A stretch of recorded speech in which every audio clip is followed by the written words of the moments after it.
Basically, who I am is a dude that had some pretty crazy life events pretty early in life that set me on a different course of where I didn't want to do what everyone else is doing. I wanted to do essentially the exact opposite. And what I've found is that life is better this way. And I take all my enthusiasm, all my ambition, and I go all out in business and in life. And the result has been making a lot of money and having a family that I absolutely cherish. And thank God cherishes me back. And now I'm just on a mission to share that message and strategy with the world, because I think more people deserve what I've accidentally stumbled into. That is what a lot of people tell me is a dream life. Excellent. Yeah, I love it. What are you doing these days? Because I'm going to your event, Thrive. The reason you and I got in touch in the first place is because we were chatting on the phone, and I was like, oh, this guy's got a really interesting backstory, because it's really easy for a lot of folks to be like, I made a lot of money, and so listen to me. And frankly, business is not just that anymore. I mean, it can be for some, but that's not interesting, at least not to me. Totally. Yeah, business is boring. Yeah, in a lot of ways it can be. I mean, not always and not every business, but tell us how you started off, because you were like a firefighter to begin with. Graduated high school and went right into firefighting. I decided that, corporate America's cool for some. It just wasn't a match for me. I wanted to do something. I felt very impassioned to do something where I could see a measurable difference in my actions. And I just didn't see that connection in the corporate setting. And so I evaluated, joining the military or being a doctor. And I was just afraid of going to that much school, or being a police officer. And I got in too much trouble. So that wasn't a fit. And then bam, I thought of firefighting as a way to literally save lives, play with fire and get paid for it was a perfect fit for me. So I graduated high school, moved to Seattle, Washington, where I worked with the department, and was living what I thought was at the time my dream life. Was doing things that I resonated with me, helping people. And then, kind of like you said, the backstory began where I got in a really bad car accident where I was ejected out of the car going about 80 miles an hour. And when you get thrown out of a car going 80, you usually at least leave a little bit of skin on the pavement. I had a little worse than that and had to get airlifted in a helicopter from the freeway to the trauma center because they did not think I would survive. I was really hurt. And there were three of us in the car. My best friend in the world, Steve, who was like a brother to me. We grew up together. He was driving. Matt, our mutual best friend, the three of us were like the trifecta, three amigos. He was in the passenger seat. I was in the back seat of his jacked up, lifted Toyota 4Runner on huge tires and a lift, right? And I got ejected. Steve got ejected. Matt did not. And again, going to the hospital, getting airlifted there. They didn't know what my long-term recovery would be. Obviously, I did survive. My best friend, Steve, who was driving, did not. And my one and only memory I have I don't remember driving. I don't even remember planning the trip. And I still have none of that memory. The only memory I have is waking up in the hospital bed with my parents standing at the foot of my bed, coming to and saying, where the heck am I? What happened? And my mom and dad saying, you had been in a car accident. Of course, I'm like, what do you mean car accident? And, they expanded that me and Steve and Matt were driving. I interrupted my mom. I said, where's Steve? And my mom said that he was in a different part of the hospital, that I was in the intensive care unit, and that he was downstairs getting ready for a surgery. And I asked him what surgery he needed. And my mom said that he was getting ready for an organ transplant. And I said, whatever he needs, he can have mine, right? This is my brother. This is my boy. If he needs a surgery for an organ, then give him mine. And my mom said, no, honey, they're getting him ready for an organ transplant. They're going to donate his kidneys. And I was still so hurt. My brain was all swollen and bleeding. I didn't know what that meant. So I said, well, what are his chances? And my mom said, honey, he doesn't have any chances. And so I demanded to be taken to him. And the hospital was super accommodating. They threw all my machines and all the tubes and everything that was plugged into me. They threw it all into my lap. They wheeled me down to the elevator and they wheeled me next to Steve, where I was able to hold him until his heart finally stopped. And then the ER surgeon said, Cole, it's time to say goodbye. And I had to say goodbye to him. And then what's crazy is my last memory is as I was going back into my room in the intensive care unit, this surgeon that happened to work on me when I arrived just happened to be there in the hall. And he kneeled down. He had tears coming down his face, and he had just seen that Steve had passed. And he said that he was a surgeon that worked on me, and that he has no medical explanation or reason of why I survived. That I should never have, with the circumstances of the accident and my injuries, I should have never made it, and that he cannot explain why I did. And then he just pointed up and said, "Someone up there must have a plan for you." And then I passed back out, and everything's black. So that was the huge rocker right there. Yeah, sure. Let me stop you for a second. That's a terribly traumatic incident. how did the accident happen? Because I would be so freaking pissed at the person who caused it. I don't know if I would ever get over it. I know everyone's like, oh no, forgive. And I'm like, no, I don't see it. I have no memory. And Matt has no memory from the accident either, because he got super banged up. He had to get rushed in an ambulance. He wasn't quite as bad as Steve and I were. And he doesn't remember it. But in the police report, we were the only car involved. There were no other cars as a part of the accident. And what the police report says is that there was a yellow car. We were in the number 1 lane, or the fast lane. There was only a 2-lane highway. It was from Southern California out to Las Vegas. And there was a car in the slow lane.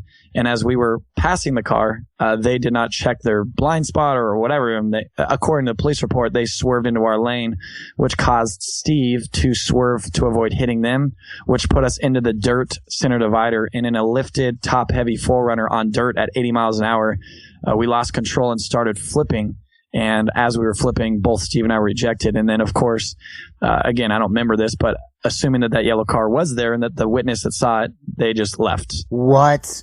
Oh my God, that's awful. Yeah, no one pulled over. So the only people that were there were, the vehicles that saw the accident immediately pulled over to come to our aid because, Steve and I were both thrown out of the car. We were not okay. We were bleeding everywhere and it was bad. And so they aided us. Nobody chased that car and nobody knows who they are. And to be, I've wrestled with this my whole life, but, they might have been such a clueless driver that not only did they not see us, they may not even know that they caused an accident, right? So yeah. as much as I might wish that person an ill fate, I don't even know if they know it happened, but it did. And it changed my life forever. Wow. Gosh. Yeah. At some point, the anger is pointless. And I get that on a rational, logical level that there's no point in being angry. It won't solve anything. And I'm like, yeah, but I still would be, right? Yeah, no, totally. Right. I mean, man, we just celebrated the 10-year anniversary of this accident. So it has been a decade of me struggling with all emotions, all of them.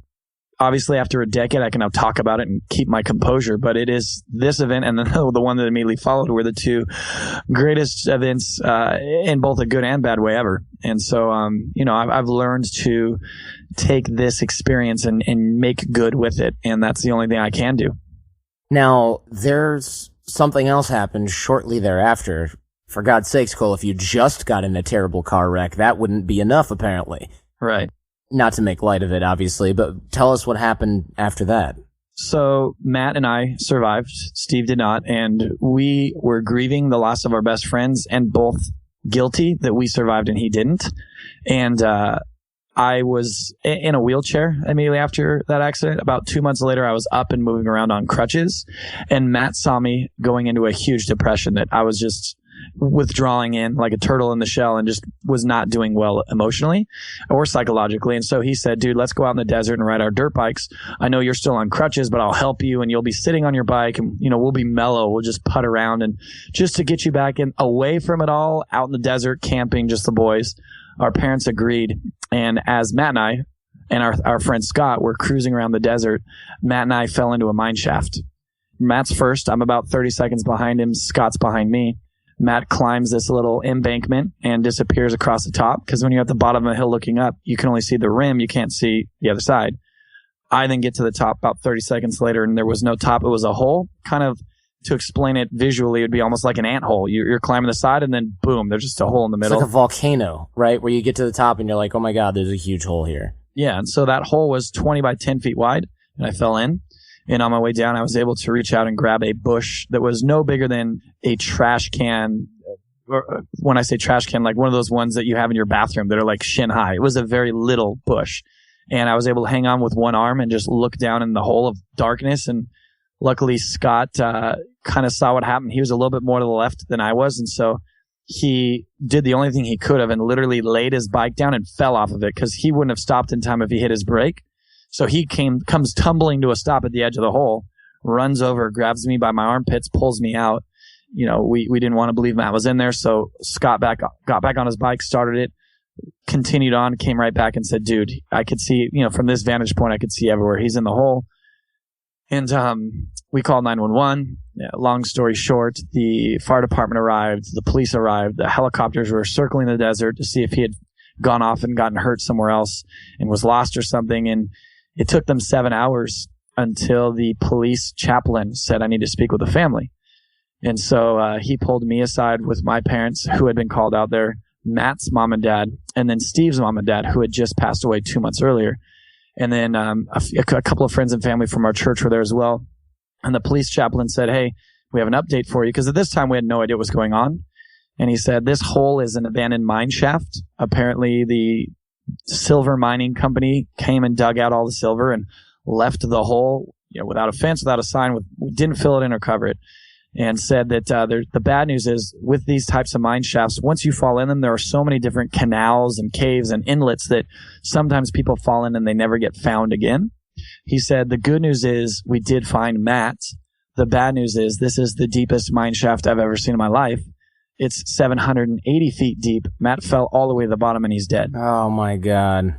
And it's going to take us about an hour to get him all the way back up. Stand by. And dude, I almost lost it because on September 10th, I lost Steve, who was like a brother to me. We grew up together. And then on November 14th, 64 days later, I lost Matt, the two most important people to me in my life at 21 years old at that time, in accidents that I should have died in. The surgeon looks me in the face and says, medically, I cannot explain to you why you're alive. You should be dead. It's like Final Destination. I mean, I'm not trying to make jokes out of, you've seen that movie where, yeah.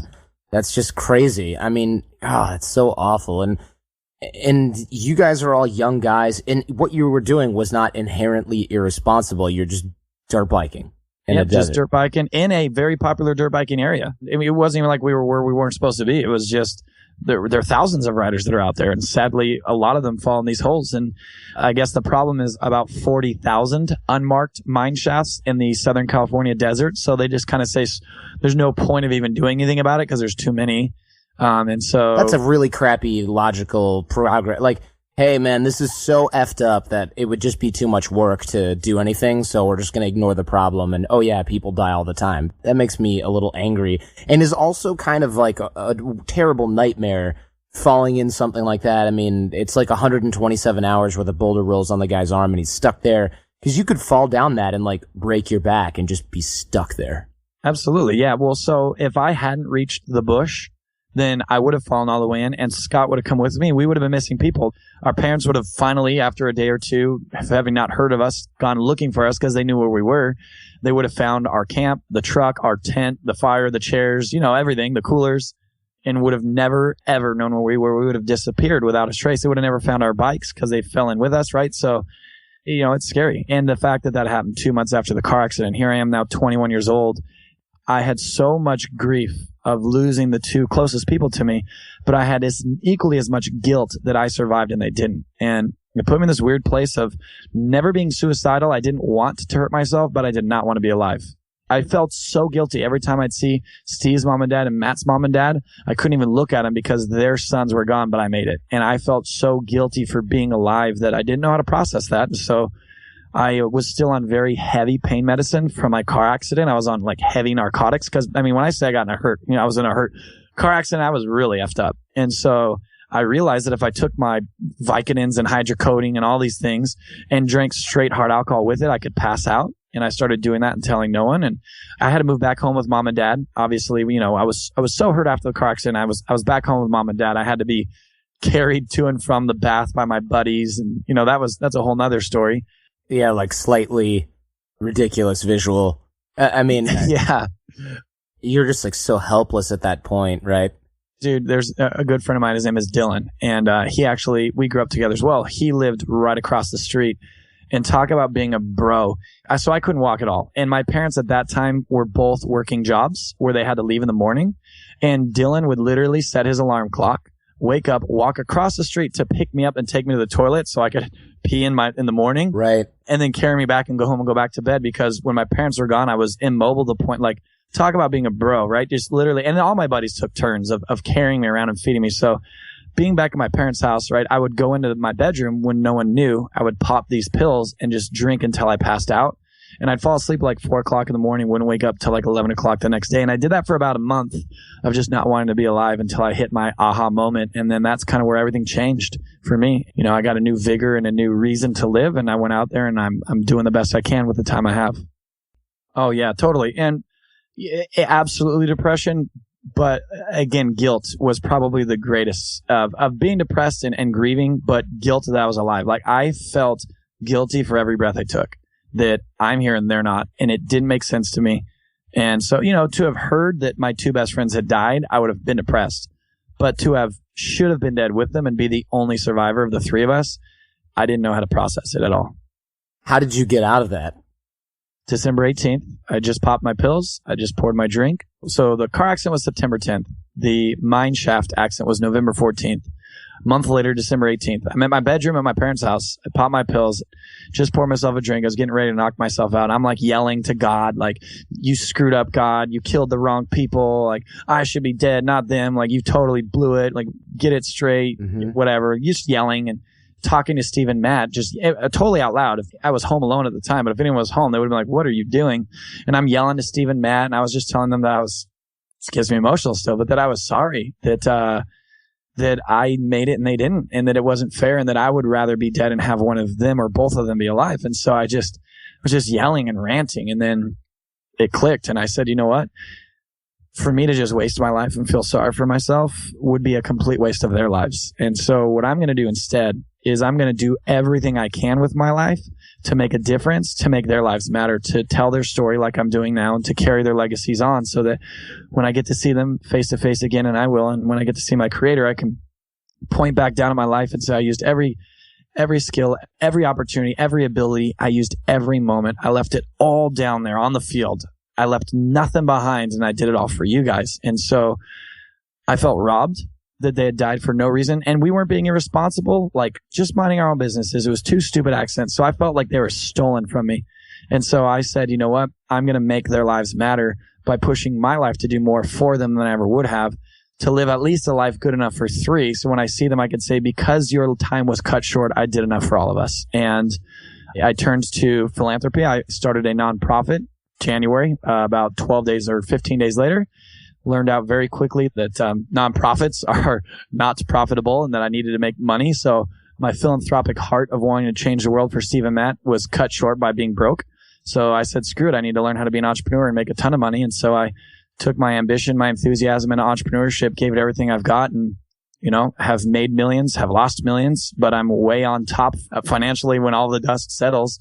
And that's able to fund my dreams, my passions, and my desires to make the most of the life I can that while I have the time I have. Yeah. And so perfect example, Adam Braun with Pencils of Promise, they call it a for-purpose business. And, that's a perfect example. And basically the concept is, many people think you got to go out there and you got to get rich. And then once you've sold the company for $200 million, you've got enough to live the high life, and now you've got some free time. Now go make a difference. And people like Adam and I that subscribe to this philosophy, we disagree. We say that you should make your money while you're making a difference, and design your business model around a purpose where you are being and remaining highly profitable. But the structure of either how it's ran or what you do with the product or service is to benefit others while benefiting yourself, and that there's no guilt in getting filthy rich along the way, but or whatever, doing well financially along the way, but you're looking over your shoulder, and instead of a wake of profits, you've made a wake of purposeful profits. And I argue with people that at the end of the year, regardless if you had record-breaking, quarters or made more money than you ever have in your life, the things that you will hold dearest and find the most rewarding is the difference you made in others' lives and however you structured your business. And so, it's good that you mentioned Adam Braun, because he and I see eye to eye on this for-purpose initiative. And that's kind of what I ended up doing. Is the question I think you asked a second ago is, how did I get started? I entered the world of real estate investing and did very well very quickly. I was at the right place, right time, and made a freaking killing. And then the economy shifted and I got freaking killed, right? As the recession came in and the real estate collapsed. And while I was making money and being a total punk 22, 23-year-old, I'll never forget, I was 23 years old when I had my first six-figure month. Yeah, I'll never forget it. I made $121,750. It was March 2007. I was in Scottsdale, Arizona when it happened at the Fox Sports Grill off Scottsdale Boulevard, and we freaking partied till they kicked us out. I thought I'd arrived. And although I was spending my money in stupid ways, like most 23-year-olds that would have that type of financial means would, I was also kind of quietly and privately doing meaningful things with it. I would help a friend in need, or I went to Africa for 3 weeks and worked with with people who have nothing. And I went to South America and helped, volunteered in an orphanage. So I was being philanthropic in a totally separate part of my life. I would go home and I'd crush business. And then I'd take some time to give back. And then I'd go and I'd crush business. And I realized, you know what? Of the boats I've bought and the Escalades and of all this crap I'm buying, I find the most rewarding part of what I do in the ways that I'm giving back. And so I reevaluated my businesses and created 4 purpose brands where instead of living 2 separate lives, the philanthropist and the capitalist, I'm more of a philanthropic entrepreneur. I make more money right now than I ever have in my entire life while making a greater difference than I ever thought possible because it's built into the business model and it's not hard to do. And I would argue that I'm more profitable by doing this than if I was just a traditional for-profit business like everyone else out there. Because, first of all, there's data to explain this, right? But let's pick a company. How about Tom's Shoes, for example? I think most people are familiar with Tom's. If not, Google them. They're huge. Tom's was the first person to make literally billions in this for-purpose arena where he said, hey, guys, I've got these cool shoes. They're whatever. They're not high-end jogging shoes by any means, but they're whatever, slip-on shoes. And if you buy a pair of my shoes, I will give a pair away. So you can go buy Nikes, you can go buy anything you want, but if you buy from me, just know that some kid somewhere that's so poor they're barefoot and all the diseases that come from that, they're going to get a pair of shoes for the first time in their life. And so people are like, oh, well, I need a new pair of shoes. I might as well go over here and buy Tom's instead. And what Tom has done now is built a multi-billion-dollar brand and has literally tens of millions of people now around the world have shoes. And he's, credited as kind of the pioneer in this. And Tom's is the name of the company. The guy's Blake who founded it. He's, kind of credited as a pioneer. But at the end of the day, he's making as much money as he would have. He built the cost of that pair of shoes that's being given away in the purchase price of the original shoes. So he is a philanthropist to a degree, but he's not taking money out of his pocket. He's essentially, I wouldn't use the word overcharging, but he's charging enough in the pair of shoes you're buying that without losing money, a pair goes away, right? And so what that did to Tom's is it exploded because people are like, dude, if I got to buy a pair of shoes, I want to buy his because now there's a meaningful movement behind it. So how many people sell shoes? But what that did for Tom's brand is it distinguished them in a very noisy marketplace. And so what I have found personally and with the people I've mentored in this arena is that if you're in a space that has competition, which is every business in the world, unless you are Mark Zuckerberg and invented Facebook, no matter what you're doing, somebody is competing with you. And they're waking up every single morning with one intention, to kick your butt. So having a competitive edge matters more in today's marketplace than ever before. So one way to immediately distinguish your brand from all your competitors that advertise that they're better than you are, that's what advertising is, right? I am the best, blah, blah, blah, fill in the blank. And they're saying they're better than you. One way to distinguish your brand is saying, hey, well, at least by doing business with me, someone or something else benefits besides me. And then instead of necessarily taking money out of your pocket, building within the product or service the buffer you need to be able to give that resource like Tom's with the shoes or money away. Like Sevenly is another example. Dale Partridge, he founded Sevenly. For every single product you buy from Sevenly, they give $7 away. So he's not taking $7 out of his pocket. It's simple. He's just adding $7 to the purchase price of everything he sells. So at the end of the day, he's making as much money as he would have, but he's getting a larger market share because people want to feel good about the money they're spending. And so it's not that complicated. It's just looking at your existing business model, or for those that are listening to this that are future entrepreneurs, building a business model around some type of a give component.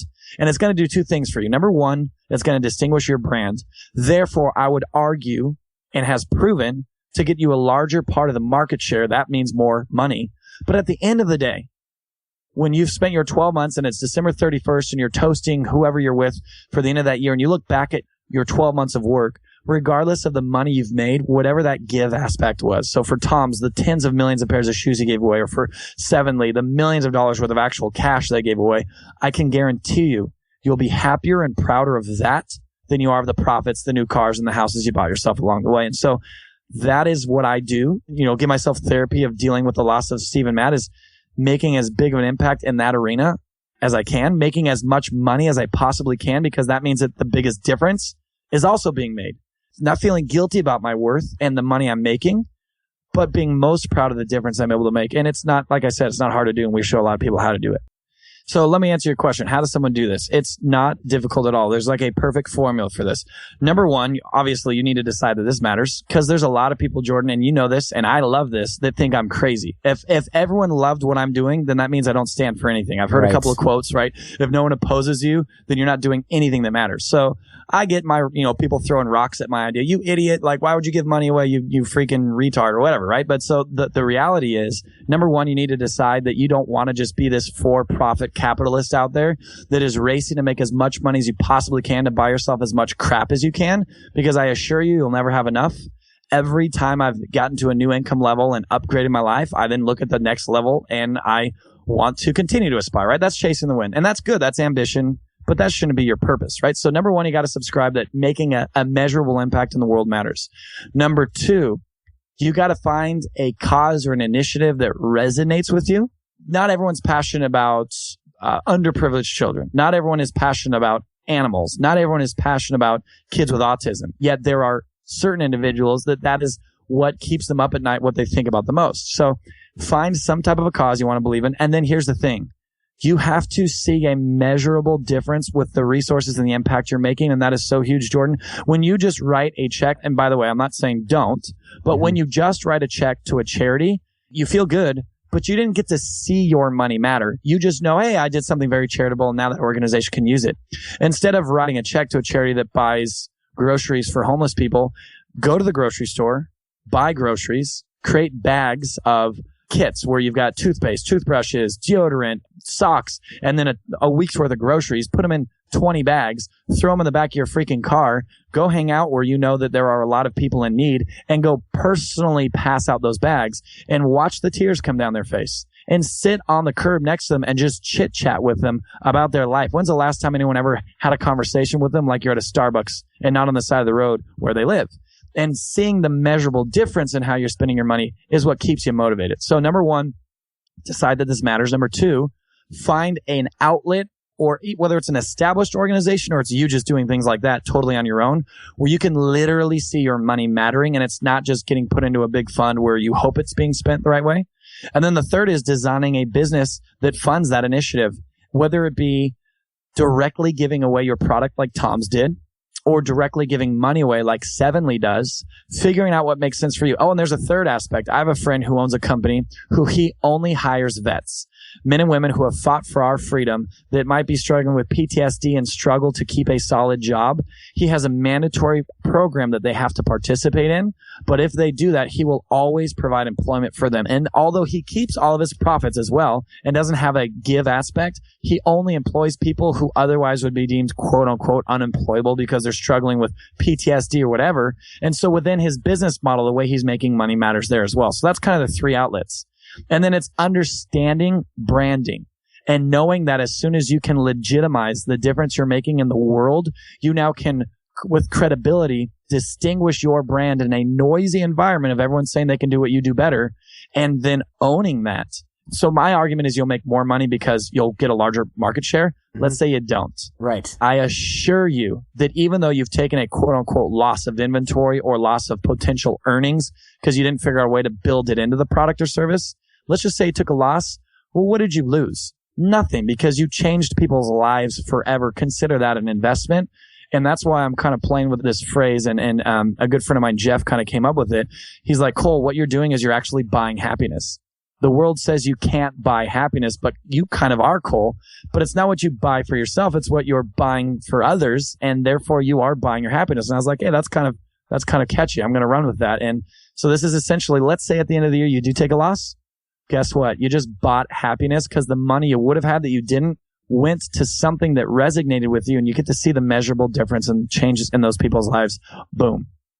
Right. Yeah. And at a very high level. And so one thing I want to say, you said maybe if you're in an executive or a corporate environment, you should still listen. Absolutely. Honestly, and maybe I'm biased because I make a lot of money speaking, but I don't know of a more versatile skill that can be used on multiple platforms than knowing how to, number one, articulate your thoughts, and then number two, incorporate sales language.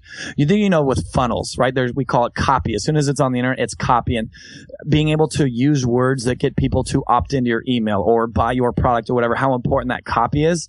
To know how to do that with your mouth, I would argue can be the most profitable skill to have. So no matter where you are in your career or what you're doing professionally, I would highly advocate and promote towards you going out there and studying the art of speaking. And I know a few episodes ago, Jordan, I was listening to a host you had on that talked about basic speaking skills. So I won't go into what that looks like because there's a lot of content out there of learning how to speak.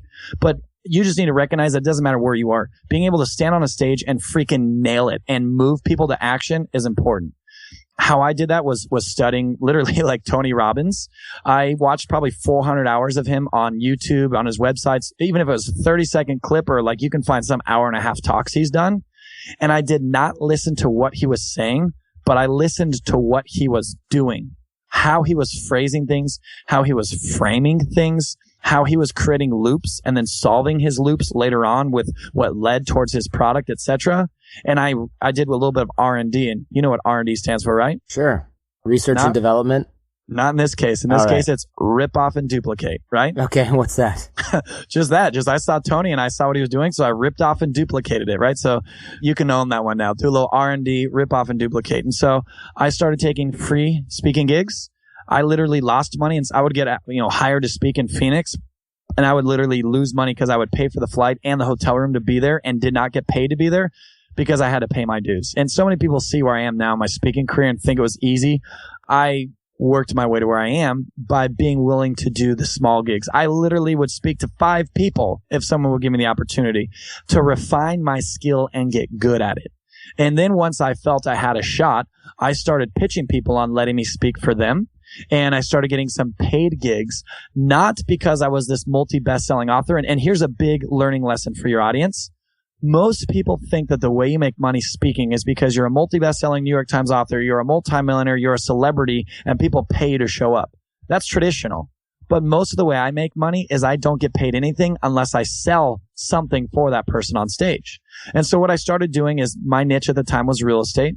And I started going and speaking for people who have real estate related products. And I would talk on stage about the value of real estate and how to do it and blah, blah, blah, blah. And say, oh, and by the way, my colleague Jordan has this amazing product. And then I use my sales language, etc., to compel them to make a decision to buy. Obviously, the first step in this is 100% believing in whatever the product is you're selling. And then I would work it out with you, Jordan, that, hey, you don't pay me a penny, but I get a percentage of whatever I sell. And then I started getting really good at that, started making some really good money. And then I diversified and I set my eyes for, the big stages, the big companies that were doing this. And I went after the number one company in the entire industry that did this. And the CEO of that company is huge. And so here's a lesson within a lesson, right? Because you've heard a million times it said, you are the 5 people you hang out with. I know, Jordan, you're a huge believer of that. Definitely, yeah. That you got to surround yourself with people who are above you. And the big question is, how do you get their attention? And so here I am, a nobody speaker. And I coveted this stage for this one particular entrepreneur and what he was doing with his brand. And I didn't have a chance at getting this guy's attention. Just, with keeping it somewhat anonymous. He's been on reality TV. It's followed his company, his brand. The guy is worth 9 figures. He's freaking crushing it. And is celebrity status. So he's got gatekeepers. So here's what I did. And this is a huge tip for those of you who know who that person is in your niche, in your industry. Take this and rip it off and duplicate it. It's yours. Watch what I did. I went to one of these guys' events as a student and watched what he did, and very objectively and critically thought of things he may have been able to do better. I looked at his website. I looked at everything the guy was up to, and I created about 100 ideas, some very simple as using different colors, and some pretty high-end strategy of what he could have said different on stage. And I somehow found this guy's email, and I started emailing him 2 or 3 of those ideas every 3 or 4 days. And I call them memorable moments. I did not want to bombard this guy with one list of 100 ideas because he's busy. He's important. He wouldn't have read it. But I said, I want this guy to know I exist. So I literally emailed him, not even knowing if he was opening them, every 3 or 4 days with 2 or 3 ideas I had to make him more money and make his business better. And I swear to you, I did that for months. Finally, randomly, the guy responds and says, let's set up a meeting. And I got an hour of this guy's time. And I practiced and I sat in front of this dude for my hour because I had literally sent him by this point 50 emails with 2 to 3 to 4 points in each. And he's like, dang, every day I'm in this guy's mind because he's reading an email from me. I sat down with him an hour. I pitched him on what I could do for him and taking the skills and the experiences I had on stages that were totally low end, just ridiculous, but paying my dues. And he thought about it. 2 months later, he threw me in with the Sharks and said, here's your shot, Cole, go for it. I'll throw you in there and, sink or swim. And I freaking practiced. I worked hard. I crushed it. And I now have landed a contract deal where I get to speak for that guy now every single year. Fast forward, he and I are great friends. I was just hanging out at his house last night. 3 years ago, I didn't have a shot of even getting a 5-minute phone call for him if I was just calling and requesting help. But because I went through this process of, I hate the phrase, but creating value for him, he actually took the time to sit with me. And so for any of you that are like, how do I expand on my 5 friends, Jordan? Like you always talk about that. How do I do it? Well, that's how I did it. I literally strategically sent him an email every few days so that I was always in his inbox, and literally no email would be longer than like 100 words. 100 words. It was just right to the point. And the subject line was catchy enough that I would hope he would open it, and it worked. So if there's like that man or woman that you aspire to get some FaceTime with, try to do what I did, because literally, talk about swinging for the fences. This guy's a celebrity worth $100 million. Yet at the end of the day, I got FaceTime with him. I was able to be contracted to work for him. I worked my butt off for him, and now we're homies, and we text and we talk. I have a 1-hour mentor call with him every single week now on Tuesdays, and I would, hold him as one of my top 5 best friends in the world now.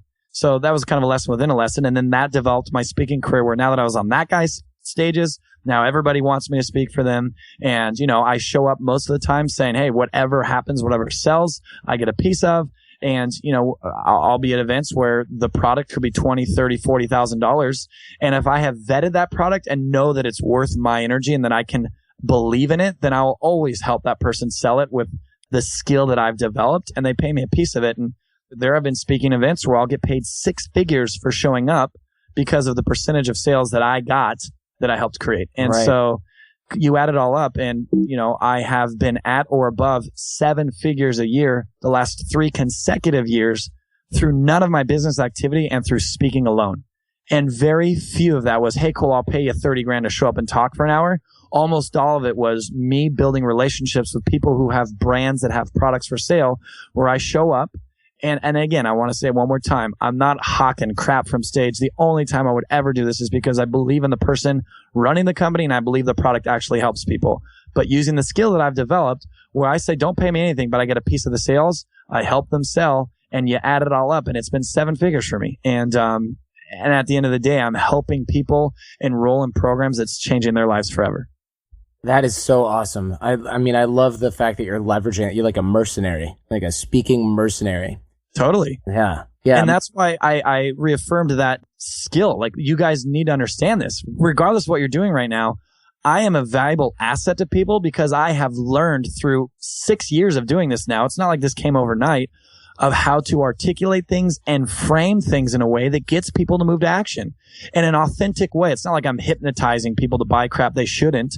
I just very clearly and in compelling language get people to get out of their fears, get out of their own way, understand that whatever the product is I'm selling will be better for them, and to help them make the decision of moving forward. Because I have that skill, people pay me a lot of money to use it.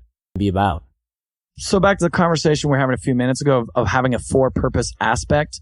Thrive is an event where I'm getting people together. Adam Braun is one of them. We've got some of the best speakers of the world, most notably yourself, Mr. Jordan Harbinger. Yes, true. Most notably, right. Yeah, exactly. Who are going to be out there speaking for 3 days on talking about 3 things. Number 1, how to make money. We have multimillionaires, people who are running $3.4 billion companies that are coming out there to teach you guys how to make money. The second thing we're going to talk about is how to protect your money. I think that is an under-discussed subject, that there's a lot of people saying, hey, let me show you how to get rich. People make money and then they get freaking screwed because they had no idea how to protect their assets and structure their entities in a way that mattered, right? So how to protect your money and what to do with it once you've got it. And then number 3, how to make money matter. And I gave you the Cliff Note version, but we're going to have Adam Braun himself and others like him and myself who have for-purpose brands teaching the audience how to change their existing business model into a for-purpose, or if they want to start one, how to start a for-purpose business where at the end of the day, they're making as much or arguably more money, again, because they got that market share, but most importantly, giving back along the way. And again, we have some of the best speakers in the world. We've got Gary Vaynerchuk, Tucker Max, Lewis Howes, James Altucher, Dan Martell, Keith Ferrazzi, and a lot others that we can't talk about right now because in the contract they have their own events coming up. So they said, hey, not until my event passes can you promote that I'm there. And one that just came in yesterday, which I can't talk about yet, but I'll give you a little hint. If any of your listeners like the show Shark Tank, wink, wink, then you might want to come to this event as well because there just might be sharks there. And so it's pretty powerful, Jordan. Thrive itself encompasses this. It is a for-purpose event. And so I've got about $500,000 in. Once I get all my money back, 100% of ticket profits go to a human project, which is a nonprofit. So what better way to lead by example than to throw this huge event and all the money it makes, once we've recuperated our expenses, all of it is going to go to a charity, a nonprofit, which works with youth who are victims of abuse. And so, we're putting our money where our mouth is by making the event itself a for-purpose event.